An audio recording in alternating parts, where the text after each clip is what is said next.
Hey, everybody. We've got about 5 minutes till we start, so we want to welcome you to Lent Life and Following Jesus. Really excited about tonight's conversation.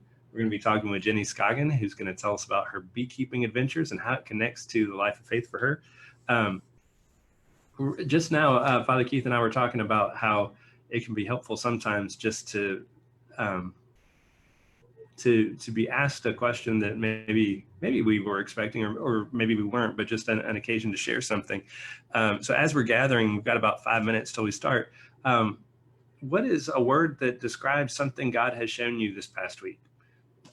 Anything God has shown you this past week, and comment in the comment section, and give that as a gift if a word comes to mind for you. I was talking to a parishioner on the drive over, and she was talking about how the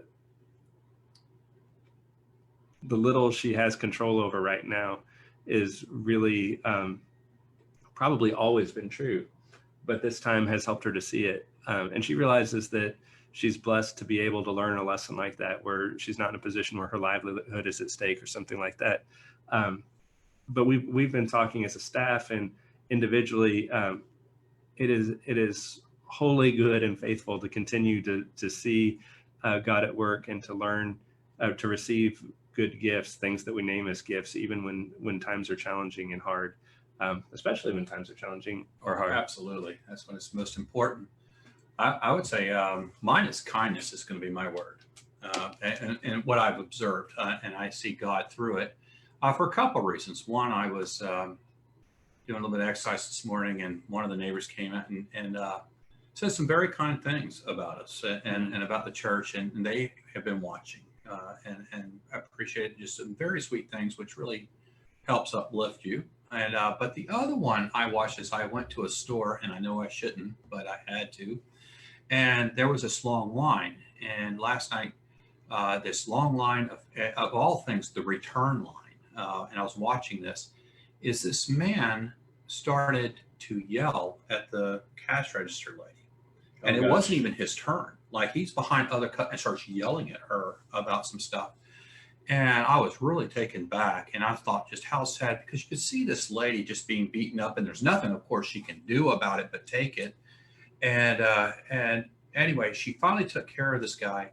But afterwards, the customers were coming up and saying very nice things to her and trying to build her back up.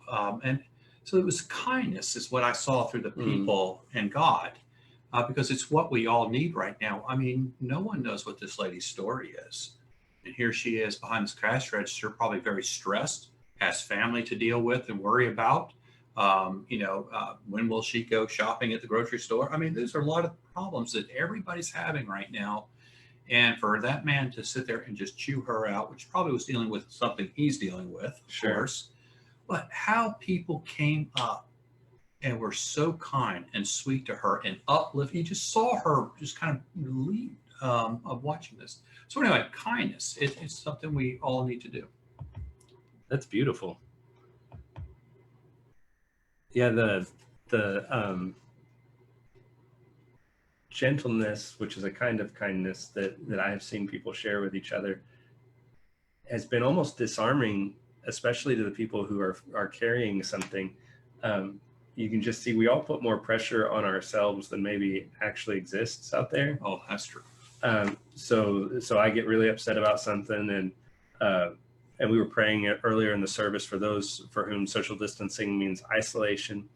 And then you've got like our family, we're blessed, more than enough space, all that kind of stuff. But the five of us in the house, like we get like elbow to elbow sometimes. And the gentleness of those in my own family at my disappointments, when I disappoint myself, or when I get frustrated at something that's not that I'm not doing well enough, or feel like I'm not doing well enough. If it's true that lack of control is always existing, I'm like, I wonder if maybe that gentleness is always there too, but we don't avail ourselves of it. I want to check in just with some of your responses. Bird song, one word response of a blessing or gift that God has shown you this week. Birds have been amazing. Yes, they have. part of it is the season, part of it is the roads are quieter. Mm-hmm. It's both, but they're just like singing our way to faithfulness, I feel like. I think we're also getting outside a little bit. I've seen so many families now walking around and enjoying nature and what's going on, which is a good thing to do. Yes. And neighbors discovering each other. Like, we live in such, we live in I can't say the words, sequestration. We live in sequestration. I don't know how to say that word, but we sequester ourselves when we're not in quarantine. Everybody driving into their driveway that behind their own gated fence, et cetera, et cetera. Anyway, other words on the list, Terry says reflection. Lots of good time for reflection. Oh, yes. Patience and humility, Zoe says, taking time for daily walks and continued meditation. Betty offers patience and acceptance. That patience and acceptance, I love that it also like acknowledges that we all are feeling an anxiety. So when the anxiety comes, we're used to like having that spur us into action. Right now, action is inaction, or the action is to love each other, is to step away from each other. All that kind, it's all counterintuitive, but no less a blessing for that. Absolutely. Well, I'm going to ask, and since we're live, I'm just going to ask our guest live. Jenny, can you hear me? Oh, there you are. Hi. Yeah, Hey, Jenny. how are you? I'm well. How are you? I'm doing all right. I'm happy to be here with you tonight. Thank you for being here with us. We're going to say a couple prayers, and then we'll do a 30, well, probably a minute long, to catch up everybody on sort of where we are in the conversation. Is this our fourth? It's our fourth. Our fourth conversation on how Christians are called to care for the earth. And then we're really excited to get to talk to you about your journey. Great. So everybody, I want to introduce Jenny Scoggin. She's our special guest for the night, and we'll visit with her a lot more in just a couple minutes. Right now, let's offer two prayers to begin our time together. We've been beginning our prayers with, or beginning our time with prayers from different countries each time. And so this time we will begin prayers from our prayer book, the United States, for the first time. The Lord be with you. And also with you. Let us pray.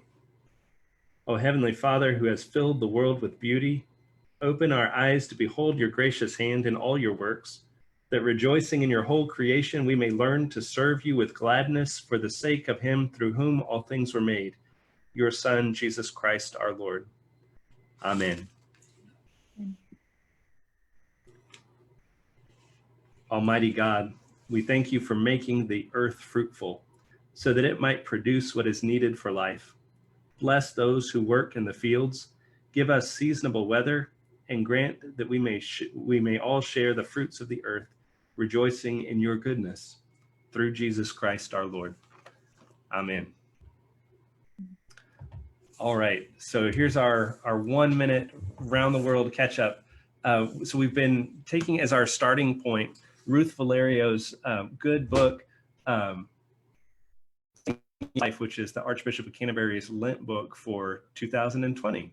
And she has been using as our starting point the book of Genesis and creation. And so, for example, we have had these two slides, which we visited in other sessions, about the different days of creation and the different ecological concerns that Christians might well tend to, kind of using each day as a starting point. So exploring access to electricity and clean and affordable energy on the day that we remember God creating the light, and so on and so forth. So going down there and kind of using that as a crowbar to open our imaginations for the different issues there are, and also how those issues are issues that we all participate in from our different corners of the globe.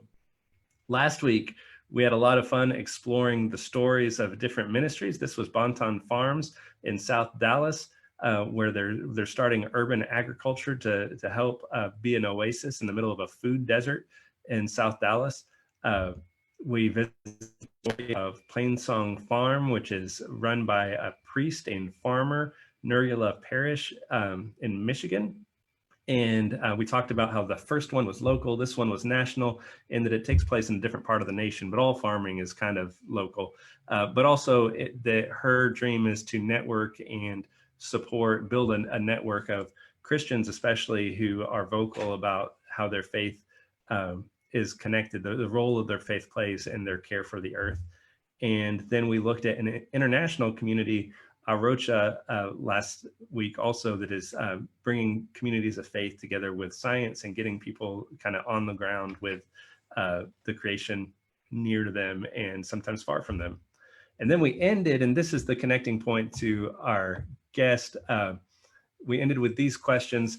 What do you see and hear in these stories? How do you see faith connecting to their work in different ways? How do they articulate that? What local, national, and international communities and efforts do you see speaking values good for the earth, good for caring for the earth and each other? And in that question, we're remembering Norman Wurzbach, who talked about how even our eating communicates values. We're always communicating values. And so what are the values that we would, especially as Christians, like to be true of our relationships with each other and also with our relationships to the land? Because Norman Wurzbach, Norm says that those values are inevitably going to overlap. So how we think about the land, how we treat the land is going to be how we think about and care for our neighbor, both out of habit, but also because our neighbor is impacted by our treatment of the land. So that kind of forces us to think about our values. And then where do you see the values you like being implemented locally, nationally, and internationally? And then having observed where good things are happening, who in your community could you reach out to in order to learn more about their work, how their work works, and why they do it? So Jenny, that's what brings us to you. Right. So Jenny Scoggin is, am I getting this right? You are a forest teacher at Yes. Friends School. Yep. I should do a more proper introduction, but what is a forest teacher? Well, our school is a Quaker school, and we have 4 different classes in the lower school, the elementary, first, second, third, and fourth years or grades. And so each of the classes have a different name. And so our class is called Forest. There's another one called Mountain. There's another one called Sky and River. So yeah. That's awesome. So you're the forest teacher at Friends School. Mm-hmm. You've been a dear friend of our family for longer than I can remember now, which is wonderful. I guess we all ended up in Chapel Hill, Durham area about the same time. A little bit ago, a few years ago. It's been a while. We're getting old. and in working with your school community, somehow y'all decided it was a good idea to start raising bees together. Yeah. How did y'all discern that? Like, what led to that? How do you start a chain of dominoes that leads to a bunch of grade school kids having bees as part of their curriculum and their schoolwork? Well, it started in a very simple way. As a teacher, I was getting these things in the mail for grants that you can apply for, and I got this one for bees, and I applied for it, and I didn't get it. And I didn't know much about what I was getting into when I was applying for that grant, but in the process, I did a whole bunch of research about bees. And when I didn't get the grant, I was very disappointed because I just learned how amazing this could have been. And so the next year I applied for a different grant, and we got the grant.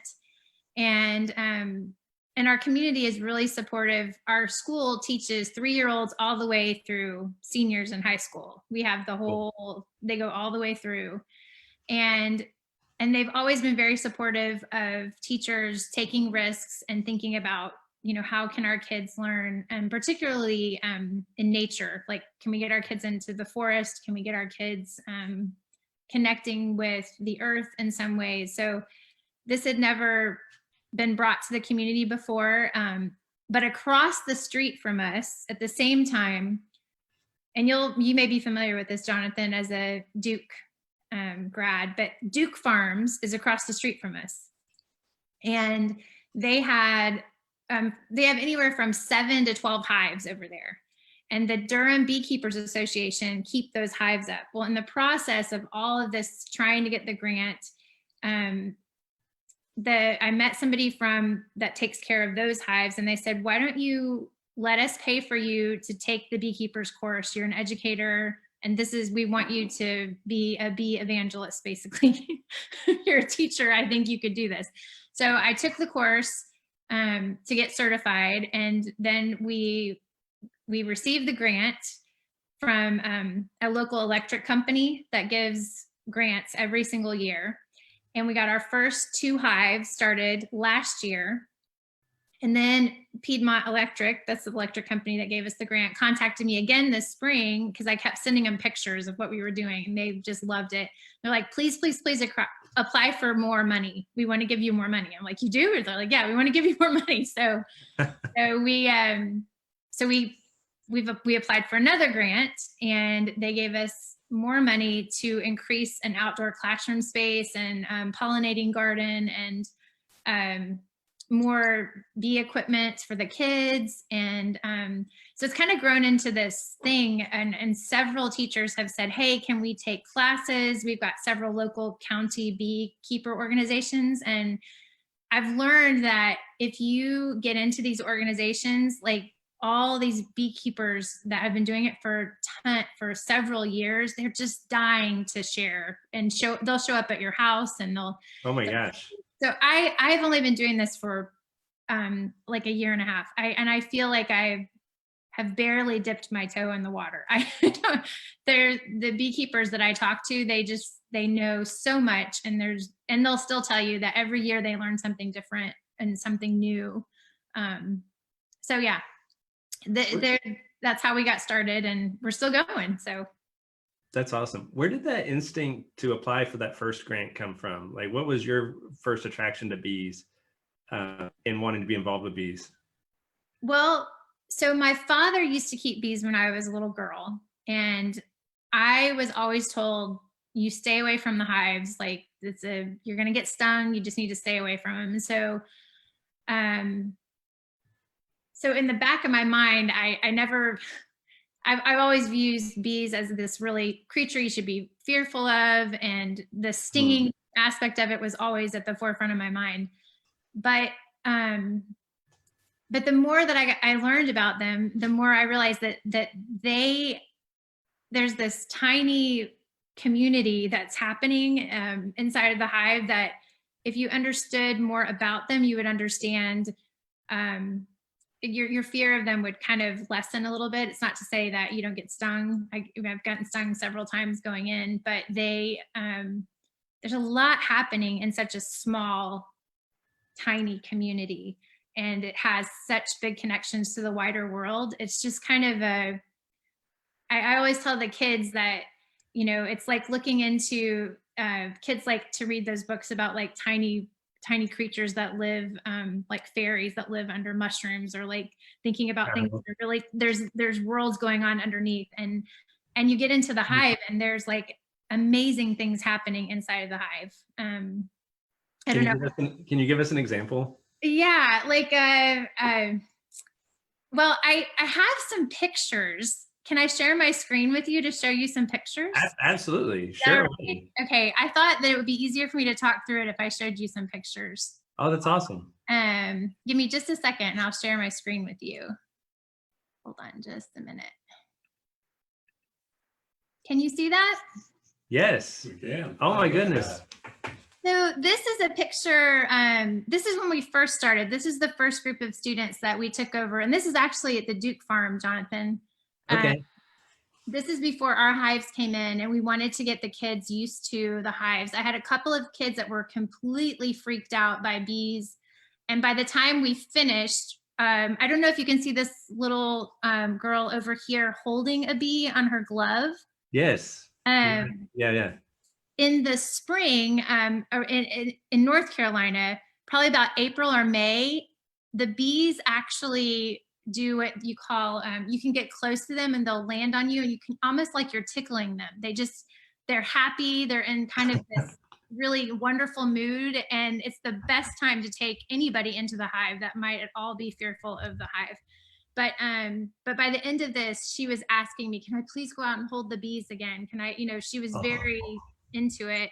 And so breaking down stereotypes about things in nature is so powerful. I think there are so many metaphors for life when you go into the hive. I think it's true of like getting to know people that are different than you, and it breaks down the walls, and you start to understand, oh, okay, so this is how this works, or this is why, or this is what this creature is doing, and so this connection with nature is so powerful for the kids. So that was our first crew of bee keepers, young ones.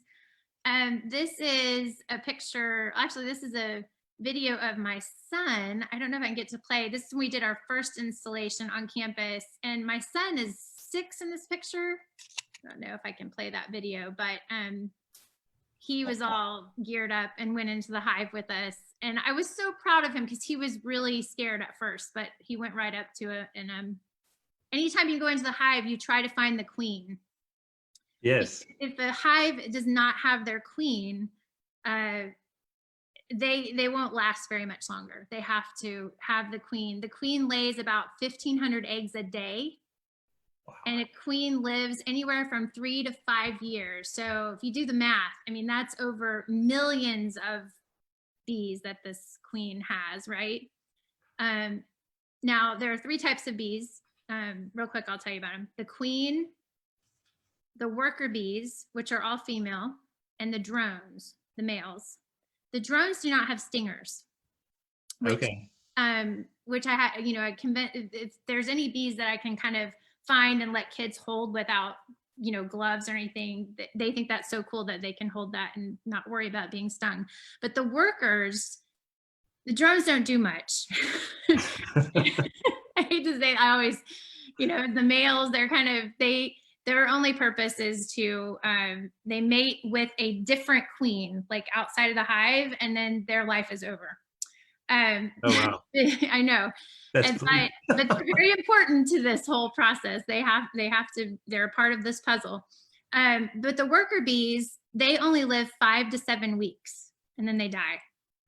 And they have certain jobs that they do. And another metaphor for life is that the workers, they have all of these various jobs that they do. Like when they first are born, they are doing things like nursing the bees. They're like nurses to all of the baby bees that are being born. They're cleaning up the hive. They're rebuilding the comb. It's amazing how quickly they can go in. If I take a frame out and look at it and I break something, immediately they're all just like around it trying to fix it back together. They're very meticulous. And then as they go through their short life of 5 to 7 weeks, they turn into guards for the home, for the hive, and foragers. And oftentimes a bee will start to realize it's towards the end of their life, and they will try and be away from the hive when they die. But then you also have like undertaker worker bees in the hive. That's one of their roles, is to get rid of the bees who have passed away. So they all kind of have a role that they play to make sure that everything is running smoothly in the hive. And they work together. They have this consensus mind. And people think the queen kind of rules the roost, but all of the workers have a way of communicating, and they have a dance that they do to tell the other bees where to go forage. And it's like a figure 8, and however many 8s they do, there's like a mathematical formula of you need to go north, to take a left-hand turn right. It's fascinating what they can do. You were mentioning the hive mind, and the queen is not like doesn't get to rule with an iron fist. You told me one time, I'm wondering if you can tell us about the royal jelly and how they can mutiny the queen.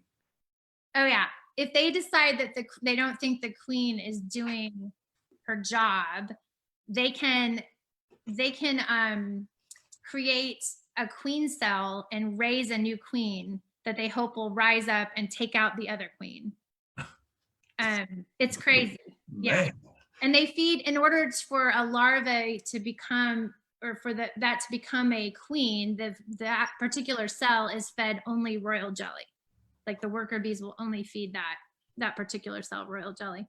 It's crazy, isn't it? It's It's like, super crazy. let me go to the next slide because you can Yeah. see. So this is a frame that I pulled, and can you find the queen on here? Do you think you can?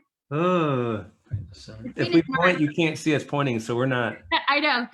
Well, the queen is marked on this one. This She's got a red dot on her. right on the head. yes, That, I did. Keith picked it out. Did you all at home pick it out? There, right there. So the queen is the largest, and about, if you were to hold your, the inch like of your thumb, the end of your thumb up from your knuckle, that's probably about the size of the queen. Okay. And every year they change the color. People catch their queens and they snip their wings because they don't want the queen to exit. Because if the queen leaves, the whole hive is going to swarm. They're going to leave. Oh wow. So that's the way that the beekeepers do that in the UK. But we don't clip. I've never clipped the wings of the queen before. But this queen, this hive actually that you're looking at right now, they didn't make it through the winter. They had what is one of the biggest threats to the hives right now, which is the varroa mite. And Okay. it's almost like if you were to imagine a human, like one of us having a tick the size of a dinner plate on our back. That's like the scale of what it would be for a bee to have this mite attached to them. And the mite is like it sucks the blood out of the bees and it gives them viruses. And it's just it's something we have to, as beekeepers, go in constantly and treat the bees for. Because we're finding they can't overcome it themselves. So bees are domesticated. They rely on humans to keep interacting with them and taking care of them. And then also there's the use of pesticides and various things that are happening in our crops, and also crops that are not being varied to be producing pollinating plants, right? Right. You got full fields of corn, right? It's not a pollinating plant. And so if bees don't have the places to go to get what they need, then it's difficult for them to continue and bring things back to their hive. So a couple of things in what you just said jumped out at me. One is bees are obviously very social, but they're social with humans too. Like they're counting on us at this point. yeah. And Yeah. And then the role of being in partnership, providing for, and then also providing habitation to in terms of the land around them. You shared something with me yesterday. How long do experts think we would do without bees? Well, I think it was Einstein that said if the bees were ever to go extinct, we would probably, he says, I give humans 3 or 4 years and then we're done. So it's very much a reciprocal needing each other. It is. It's one of the statistics I give my kids is that 1/3 of our food that we consume is relying on pollinators. Any of the strawberries, the blueberries. I have a friend who in North Carolina, of all places, our zones have changed a bit. She has a lemon tree, and she'd set it out on her porch hoping that maybe some bees would come and help with the pollinating, but she's been taking a paintbrush and trying to get things to pollinate, because the pollinators are really, I feel like you're kind of lucky if you see them around. But fortunately, I do think there's a lot of people who are starting to get into beekeeping, or even if you're not a beekeeper, like realizing that we need to be planting plants that would encourage pollinators to come to places. There's a lady out of Durham who's created a bee superhighway. It's like 60-mile stretch on businesses in the RTP area, which is a Research Triangle Park area. There are beehives on top of company buildings, and it goes all the way from Raleigh to Atlanta. What? And the idea is to have this place where there's like, you could track, like there's all these bees that come all the way through the, North Carolina to Georgia. So I think people are realizing that these tiny creatures are so important to how everything is connected, and how to humans, to everyone. I think about you, Jonathan. You were talking to me yesterday about like, well, how does this connect to the church? And um, do you know the prayer about like our fragile earth, our tiny island home, or something like that? Yes, Eucharistic prayer T. Yes, yeah. And we didn't do that prayer very often, but so sometimes when we do it, it kind of in our church it was like my ears would hear it in a fresh new way. And I just feel like the bees, anytime that I go into the hive, it's just a reminder of how tiny even we are, and but how much God cares for us and how much he is concerned with tending to us, and and just how there's a connection there of kind of me as being caring for the bees. There's definitely a connection and a through line there for me of like how fragile life is, and Mhm. how blessed and how much love is coming from God to his creation through all of this. So I love that. And I'm trying to remember. I don't know. And someone maybe who watches this later will know, but I don't. Timothy would for sure know. But an earlier version of the Exultet at the Easter Vigil included bees and honey and as an integral part of it.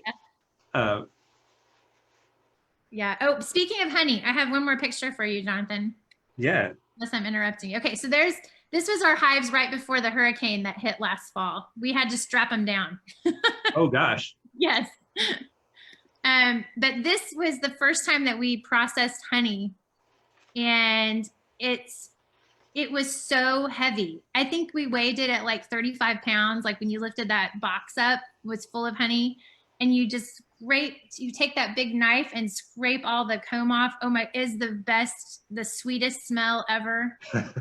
And then that's my son. But there's all of the honey that we were able to pull from that one. We only had one hive that had enough honey that we could take from them, but I'll stop sharing with you. So No. That's amazing. Oh, so We want to let you, if you're watching on the interwebs and all that stuff, we want to let you know that we're going to take some questions from Jenny. So if you have your own thoughts or questions, please feel free to share in the comments, and we'll get to monitoring that here in just a second.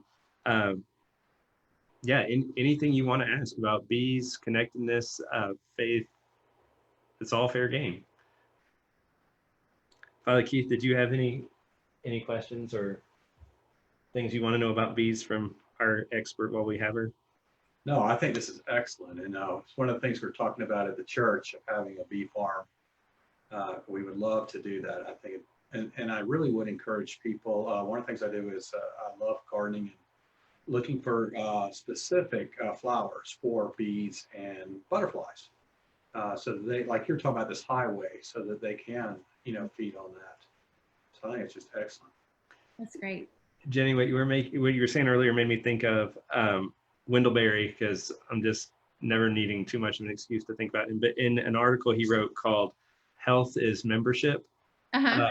he said, "I believe that the community, in the fullest sense, a place and all its creatures, is the smallest unit of health, and that to speak of the health of an isolated individual is a contradiction in terms." Hmm. And I've been thinking a lot about that, obviously, with the coronavirus and everything, and how we're all doing our part and being creative about how we connect with each other and all that. But that a piece that might have been lost, except for the way you've been highlighting it with us, like community in the fullest sense, a place and all its creatures, so not just us.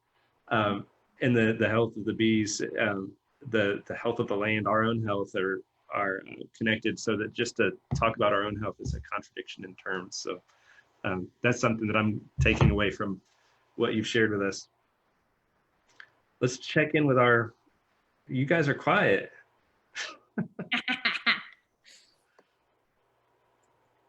They're behaving. Oh no, here they go. So the hive mind is a real thing. Like people talk about it, but it's a real thing. It's a real thing. Yeah. It's not just a funny way of saying something. No, it's a real thing. They have consensus on how they're going to move about, if they're going to swarm, if they're going to split up, all that. Mm-hmm. How many times would you say you've been stung?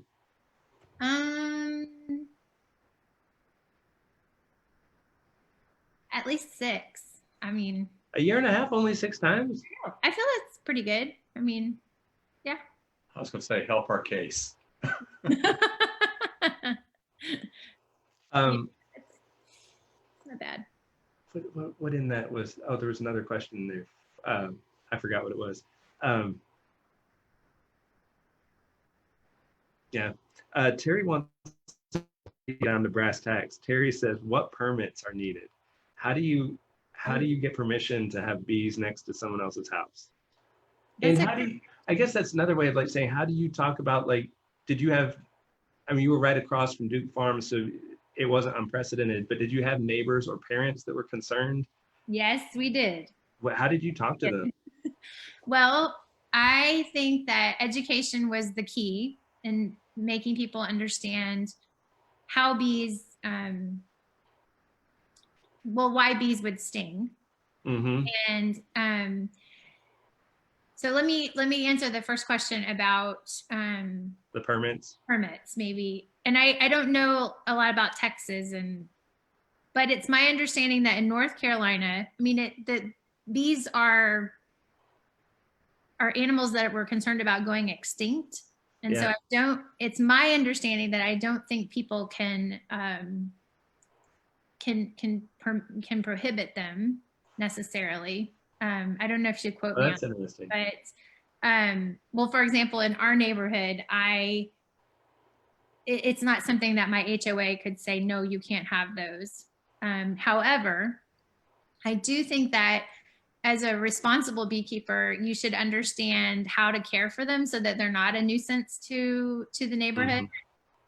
It's important that you have enough space to keep bees, or that you're thinking about the space that they're occupying. They typically take about a 10-foot flight path out the front. So you don't want to put them in a place where it's going to fly right out into your neighbor's backyard. And, that's not a great idea.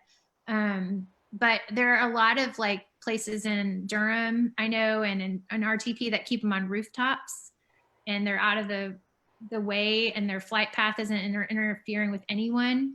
You kind of want to be aware of if your neighbor has a swimming pool. I think it's a neighborly thing to go and talk with them about that, and then also make sure that your bees have a water supply close by to them, like a bird bath or something, so that they're not going and drinking from the pool. That type of, just kind of things like that. But having them in the school was a big discussion that we had. And funny enough, we decided to put the hives at the entrance of the school instead of hiding them somewhere. Oh, wow. We put them, they're very visible, like right when you drive into campus. The bees are at the front. There's like a huge a circle that you can drive around in the parking lot. And there's like an island. It's pretty big, and it gives more than 10 feet of a flight path for them. But what our thought was that if we made them visible enough, that people would and put up signs that, told people, this is a flight path for bees. You should not be in this area. That our hope is that people would be respectful of that, and they wouldn't come into that area, because bees are not, a lot of people think that bees are just going to come out and go after you. The reasons that they would do that is if you were in their area and they felt like you were trying to come into their hive and rob or take things or things like that. But the times that I've had kids get stung, honestly, have been on the playground if they're leaning down and a bee is collecting something from like the clover, and a kid accidentally knelt on a bee, but we're out in the woods and we have copperheads and we've got, there's all manner of insects in the woods. So our thought process was that we're in nature, and the bees are not right on our playground. They're not right where people are going to be. And we all need to have a healthy respect for them.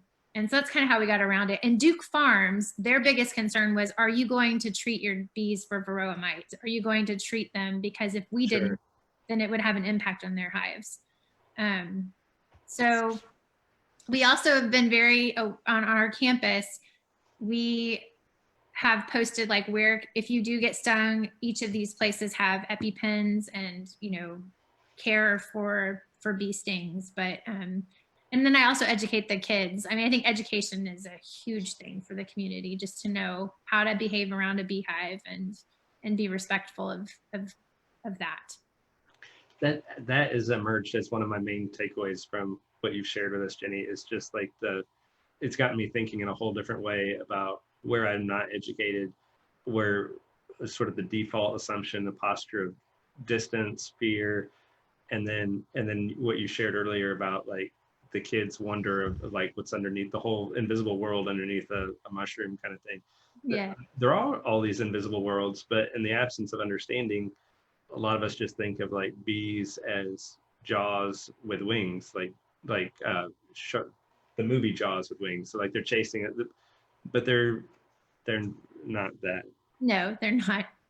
Well, I think they get a bad rap too, because there are also other stinging insects. There's also other stingers out there. Like, we've got all manner of wasps, and I don't know what all you have in Texas, but we've got yellow jackets up here. I mean, not one, I forget what it's called. Beck and I call it just like a devil bug. It's like bright red and it's like 2 inches, and it's meant to sting and kill small mammals. It is. Here. I think that's a cattle killer. Cattle killer? Or cow Cattle killer. That's quite a name. Yeah, no. And if you actually do see a honeybee up close, they just look very innocent. In fact, when they sting you, they die. And a lot of people don't realize that. I mean, they basically, I don't never had a chance to talk to a bee about it, but I bet you it's not like their goal in life to go around stinging people. It's not their ambition. No. I've talked to a few of them, So. No. Well, I can't thank you enough for this time, Jenny. This has been wonderful. I want to show my starter kit. Oh, you want to show your starter kit? Yeah, look, that's What do you have? He's got a bee. It's not showing up, Keith. Oh, No, it's not showing. I can't see it. You'll have to have Jonathan send it to me in text. You have a bee starter kit? Yeah, one bee. He has one bee. You have one bee. Yeah, let's start with one. I love it. But this has been so great because there has been conversation about our land, like beekeeping being a possible use of it. But also when we think about creation care, there are just so many opportunities to recognize those places where we feel a little fearful or just find ourselves at the limits of our own knowledge or information, and how like a simple conversation can turn into transform fear into fascination. Because right now I'm just like all in fascinated. And I didn't tell you this yet, Jenny. My father-in-law got me the Beekeeper's Bible. It's supposed to be really good. But so I'm getting geared up, and you can see right behind Father Keith is my bees and honey sign. So that is awesome. Oh, Jonathan, I do hope that you're able to get bees. You'll have to figure it out.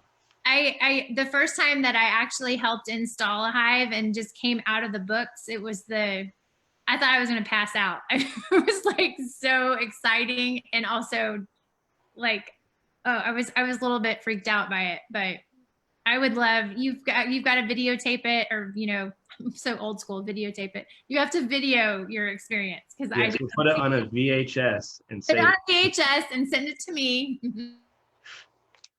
I hope Vicki Kinsler is watching this tonight, because. Well, Jenny, it looks like you might have frozen on us. Uh-oh. Oh, no, you unfroze. You unfroze. Okay. But before we lose you again, let me just say thank you. This has been really wonderful. You're welcome. It's so good to see you, Jonathan. Good to see you too. You guys have a good one. We love Jonathan so much. Yeah, he's all right. We love y'all too. Give my love to your family. I will. Bye. Bye. All right, friends. So we're almost out of time. We got a little bit of time. And so we're going to go from the slightly scary to the terrifying. We're going from bees to bats. Do you like bats, Father Keith? I actually do. Do you? Yeah, we had them in Austin. It was awesome. Let's see. Let's get Annie Melton. Are you there? Yes. Can I ask you to start your video? Annie Yes, Melton. Hey. All right. You were going to talk to us about bats. Can you give me a second to get your slides up? Yeah. Or do you want me to show it still? Sure. All right. Annie Melton's going to talk about bats. If you guys have your questions about bats, please, I know you didn't see this coming. This is a little bit of a curveball we're throwing at everybody, but here is Annie, and here's a bat. You get bonus points if you can tell which is which. Just kidding, Annie. So Annie, we're talking about noticing things in creation and learning more about things that we might have been fearful about. One of my favorite stories about you, there was a bat at St. Francis House, and all of us were freaking out, including this like 20-something-year-old boyfriend of one of our house fellows. You remember this? Yes. And we opened the doors and we let the bat out, and you were calmly lecturing him on how he had nothing to be afraid of. Correct. How did you get interested in bats? Well, it started one day. I went to school and my friend had heard it on the radio that they were being like endangered by white nose syndrome, which is a sickness that causes a fungus to grow on their nose Ugh. and other stuff like in their body and in their wings. And my friend was like, we should try to stop this. So she got a bunch of us together, and it was like the whole class or something like that. And then we called a bat biologist at the Department of Natural Resources. Okay. And we decided that we would contact her and ask her more about this and see how we could stop this or try and help to stop this. And she said that we could try by like counting bats, as that's really important because they need to know how many bats are in a bat house where they live normally a year, so they know how many bats are dying each year. Mm. You started an organization, right? Yeah. And tell us about your specific organization. So we called ourselves the Bat Crew, and we chose a few of us. There were like, I think there were 6 of us, and we went to the Department of Natural Resources and we spoke with the bat biologist, and we found out that there is a cure to it, which is ultraviolet light. As white nose syndrome happens in a cave, Okay. and they hibernate. It can be found on the cave walls, and you need, when they like fly out of the cave, it can like kind of like get into their brain and like have them not eat and stuff, and then they can actually die because of it. Oh. So scientists were making ultraviolet light in the cave, so as they fly out, it like zaps them and kills the fungus. Is that what you guys raised money for? Well, we sent it to the organization, the Department of Natural Resources, I believe, and we actually gave it to the bat biologist so she could use it with her friends. And we were supporting them with raising ideas for helping the bats get saved from this disease. Cool. And how do you think about creation, caring for bats or other parts of creation as a part of what Christians are called to do? Well, I think it's like in Genesis, it said that we have dominion over the creation, and I think that we are supposed to take care of it and make sure it's in well shape. Hmm. That makes me think of what Ellen Davis said about creation. Like that word dominion means we serve and preserve instead of like squashing it. And it makes me think of what Aunt Jenny said a little bit ago about how the bees depend on us and we depend on the bees. Mm-hmm. What about bats do you find, what's something bats do that I might not know about that you find really interesting? Well, I think one of the interesting things is they eat. I think this is cool that they, depending on what kind of bat, they eat all sorts of things. I think that's really cool. I think they're like frugivores that eat fruit, but they can't eat citrus because it's like bad for them. But then there are insectivores that eat like ants and flies and stuff like that. And there are bats that eat humans, right? No, they're vampire bats. They only they eat mainly blood from horses, sheep, and cows, and they're only in South America. There are only 2 species, and they also don't kill the animals. They just make a little hole in their leg and then suck out some blood. They don't kill it. And the animal also doesn't wake up because they're sleeping. It's at nighttime when it happens. Oh, that's spooky. That's super creepy. All right, Annie, last question for you, and then we'll let you get on with your evening. Are you at all surprised at like the journey from like learning about bats to realizing a need? Like when you look, I mean, did you ever think the first time you learned about bats with your friends that you would end up making a bat crew and raising money and becoming activists in your local community? Well, And does that ever make you nervous to learn anything about anything else again? Because you might find yourself doing the same thing. it was kind of a long process, and to be honest, there was a lot of waiting, Hmm. and like we had to do things that were pretty easy, like waiting to get a hold of the bat biologist on the phone. But then we also had to do something like one time we drove to the bat biologist to give them the check, and she talked to us. But then we also set up a time. It was about a week after school ended, and we went to this park where you can take hikes and things, and there was a bat house, and we had to be patient, and we were doing bat counting where we count how many bats there were. But it was a good time, but just not like the best time, because the season where they have babies, it was like had just happened, so then they usually stay in their house for a little while after their babies are born. So we had to do a lot of waiting. I love that you shared that about the waiting, Annie, because I think sometimes people think there are people who are doing good things and there are people who are like not doing good things, but like it's not an on or off switch. It's like you guys were waiting, you were in progress and process, you were doing what you could at that time, and it just kind of slowly grows and builds on itself until one day you look back and you're like, that's pretty amazing. Yeah, it sometimes felt like we weren't doing anything, but the best things that happened, I think, happened with a lot of waiting, because you have to wait for things a lot of the time. Has she ever been to Austin? So, Annie, that is probably, I know that you say things that teach me every day, but that is something I'm going to carry with me. This is a good time to be reminded about the importance and the fruitfulness of waiting. We're not always, most of the things that happen without waiting aren't the things that matter. So thank you. I really appreciate it, Annie. Thank you, Annie. It was great.